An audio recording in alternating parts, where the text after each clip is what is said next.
Hello students, today we are dealing with the one more new fragmentation mode of aliphatic and aromatic acids. In previous lectures we had discussed about the various fragmentation mode in which alkane, alkene, alkynes, aldehyde, ketones, then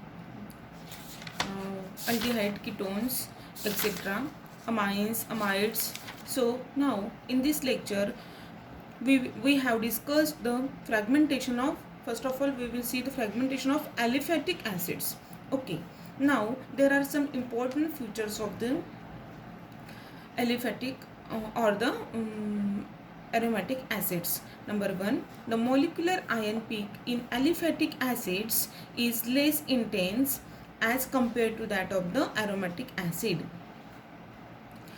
the molecular ion peak in aliphatic acid, जो molecular ion रहता है जिसे हम parent ion भी कहते हैं, वो aliphatic acid में लेस इंटेंस रहता है और एरोमेटिक एसिड में ज़्यादा स्ट्रॉन्ग इंटेंस रहता है. Okay, now number two, the carboxylic group is directly eliminated by alpha cleavage and signal is formed at M/Z is equal to 45. जो कार्बोक्सिलिक ग्रुप रहता है वो अल्फ़ा क्लीवेज से हम एलिमिनेट करते हैं और उसकी वजह से हमको क्या मिलेगा, M/Z की जो सिग्नल रहेगा वो M/Z इज इक्वल टू 45 पे मिलेगा. Now third point is, if alpha carbon atom is not substituted in aliphatic acids containing a gamma hydrogen atom, Maklaufetti rearrangement ion is formed at M/Z is equal to 60 is a base pair. मैंने पहले ही कहा था आपको कि यदि किसी भी structure में यदि गामा हाइड्रोजन एटम रहता है तो हम उसमें मैक्लाफर्टी रीअरेंजमेंट कर सकते हैं. और मैक्लाफर्टी रीअरेंजमेंट मतलब क्या होता है, जिसमें migration of gamma hydrogen atom by the cleavage of beta bond का क्लीवेज करने के बाद हम क्या करेंगे, गामा हाइड्रोजन एटम का माइग्रेशन करेंगे और हमें क्या मिलेंगे, सिग्नल्स मिलेंगे. ओके, और यहाँ पे जो बेस पिक रहेगा वो किस पे रहेगा, 60 पे रहेगा, is a base peak. And one thing is that कि ऑलवेज मैक्लाफर्टी रीअरेंजमेंट जो M/Z वैल्यू मिलती है वो हमेशा कैसे रहती है, इवन रहती है. Now next point is that in short chain acid M+OH and M+COOH peak are prominent.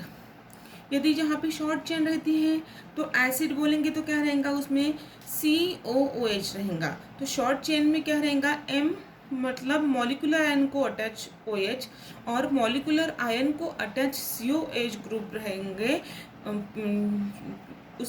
उसमें जो पिक्स रहेंगे वो प्रोमिनेंट रहेंगे. अभी देखेंगे हम उसके examples. Now let us see the example of butanoic acid. So this is the structure of butanoic acid, that is the CH3 CH2 CH2 C double bond O OH. This is the butanoic acid and this is the the molecular ion or the parent ion, and we have to find out the M/Z value of this particular molecular ion or the parent ion. Whenever we find out the M/Z value of this acid is equal to 88. इसके 88 आएंगे M/Z value. देखो अभी इसमें क्या करेंगे हम, COOH, ठीक है. पहले क्या करेंगे, यहाँ से बॉन्ड है वो ब्रेक करेंगे तो हमको CH3 CH2 CH2 CH3 CH2 और CH2 as a free radical करके मिलेगा और COOH ये हमें कटायन करके मिलेगा.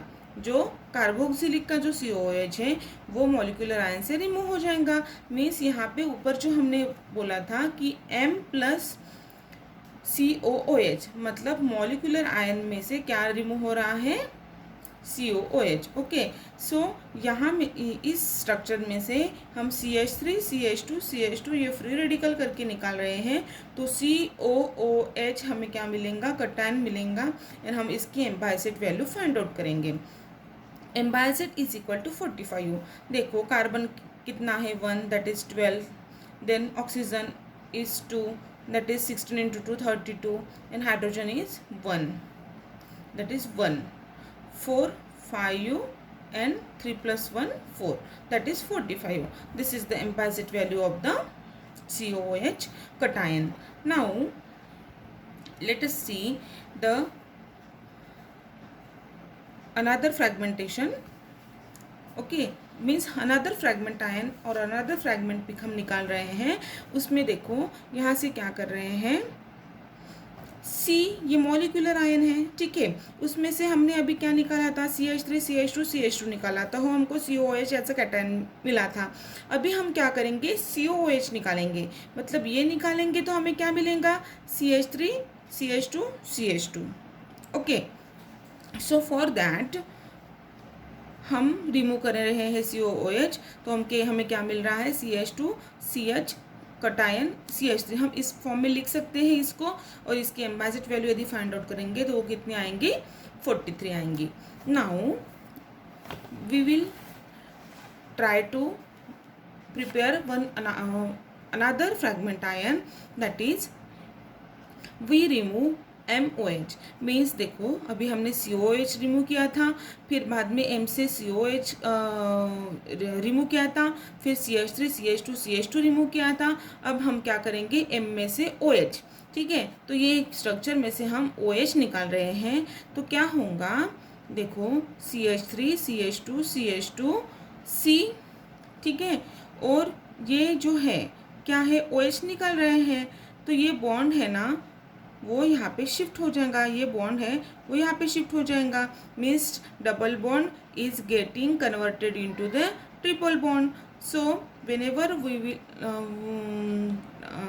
triple bond and O positive charge is obtained, means the cation is obtained, and find out the Embazit value of the particular cation. Okay, so we will get the Embazit is equal to 71.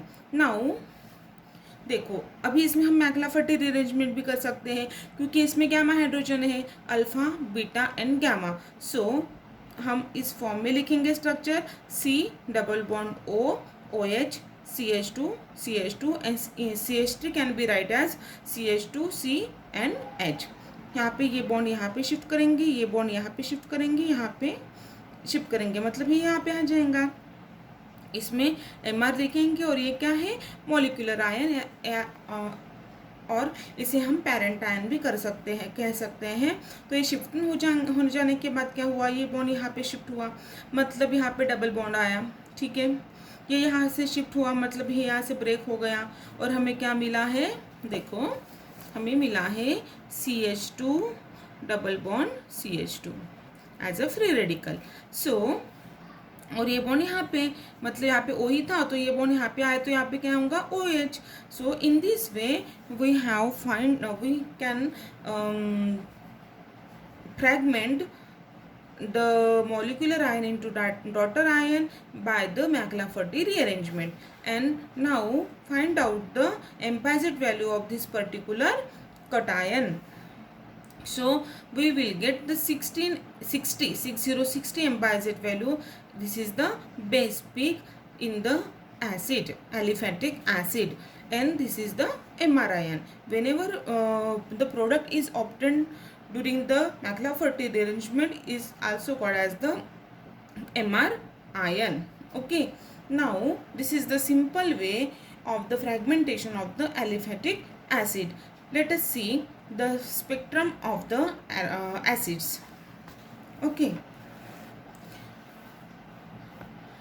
so the spectrum हम कैसे draw करते हैं, relative abundance versus Embazit value. Here 20, 40, 60, 80, 100, 120, and here 10 to 100. Okay, so as you can see that 60 is the base peak of the Embazit value. देखो ये हमें यहाँ पे मैक्लाफर्टी rearrangement से हमें क्या मिला था, 60 एम्बाजिड वैल्यू मिली थी और बेस पिक किस पे था, 60 पे।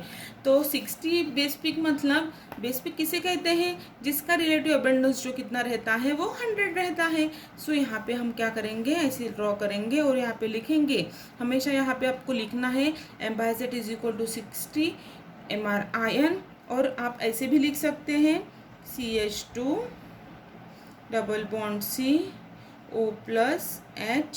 COH, मतलब कौन सा कटायन मिला है, कौन सा MrIn है, उसका हमें एम्बाइजेट वैल्यू 60 मिला है, वो भी हम लिख सकते हैं और हमें लिखना है।